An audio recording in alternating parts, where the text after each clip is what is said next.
Here's a segment from a recent Gun Talk Radio episode. You can listen to all the Gun Talk Radio podcasts however you tune in, or check out guntalk.com for more. Now, I get back from the boonies, and I start checking mail. Holy cow. I mean, there's so much news, so much stuff to talk about. It's incredible. The big news for me, and I just finished reading I think a 79-page decision from Judge Roger Benitez, the federal district court in California. Last week, he ruled that California's 3 decades old ban on semi-automatic firearms, quote unquote, assault weapon ban, is unconstitutional. Now, he ruled this before. It got remanded and sent back to him by the Ninth Circuit after the Bruin decision from the Supreme Court. So he looked at it again, and it is one of the finest pieces of writing. It's a work of art. I highly suggest, if you have any interest in this whatsoever, that you find a copy of it. It's called the Miller v. Bonta case. And just start reading it. It is incredible. I'm actually going to be reading you some excerpts from it where he totally destroys the arguments of the gun banners, of the Gavin Newsoms, of the Bontas of the world, all the nonsense that they put out. And he knows guns. He knows the subject matter. He knows the history.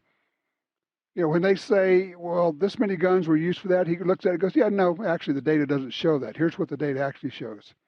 When they say, well, you know, these AR-15s are used for mass shootings, he says, yeah, well, for a few of them, there's about this many of them, but you completely leave out all the times that they're used to save lives. People use them in self-defense. And in his decision, he is giving specific examples of time and place where people have used AR-15s to save themselves and their children. It is a work of art. Now, so what does all this mean? First of all, the ban on semi-automatic firearms in California still is in place. Understand that, because Judge Benitez put a 10-day stay, basically a pause on the implementation of this, because he knows that the state's going to appeal. So he says, yeah, you know, we'll put the standard 10-day pause on there for you to be able to appeal it. And the state has already said they're going to appeal it to the Ninth Circuit. Remember, this is the same Judge Benitez, a.k.a. Saint Benitez, who recently ruled that a ban on standard capacity magazines in California was unconstitutional. Used the same arguments. I want to back up about 2 years, well, call it a year and a half.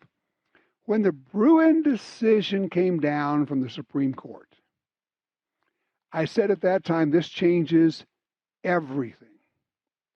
And I said at that time, and people said, oh boy, you've gone too far out on a limb now, Tom. I said at that time, this is going to be the end of these gun bans. This is going to be the end of gun bans. Of bans on semi-automatic firearms, and bans on magazines that hold, quote, too many rounds, unquote. On and on and on. The Bruin decision is going to destroy all of those, assuming we get the methodology right, assuming that when it eventually goes back up to the Supreme Court, they solidify that and back it up and say, yes, that's exactly what we meant. We shall see. But I am more optimistic about this than I have ever been. And this case coming out of California is massive, huge. Should affect Oregon, should affect Washington, the gun bans they have in place there. What Judge Benitez said, and I don't know if he listens to Gun Talk Radio, but it almost sounds like he does. What he said is that these are commonly owned firearms. And Heller, the precursor to the Bruin decision, says you can't ban guns that are in common use for lawful purposes. He actually addresses the misdirection of the gun banners, because they say, well, you know, you can't ban guns that are in common use for self-defense. That's That's not what the Supreme Court said. What the Supreme Court said in Bruin is you can't ban guns that are in common use for lawful purposes, such as self-defense. But they could be used for lawful use for common purposes like hunting or competition. Basically, if they are common, that is, they are ubiquitous, there are a lot of them, and there are, who knows, we think roughly 24 million AR-15s have been sold. That would be pretty common. And they are used for lawful purposes, and they are. I love it when Judge Benitez says, well, clearly, if there are 400 million guns in America, and there are not 400 million crimes being committed with guns, then some of them are used for lawful purposes. He goes further. He says, if there are 24 million AR-15s in the country, and there are not 24 million crimes committed with AR-15s, then clearly some of the AR-15s are being used for lawful purposes.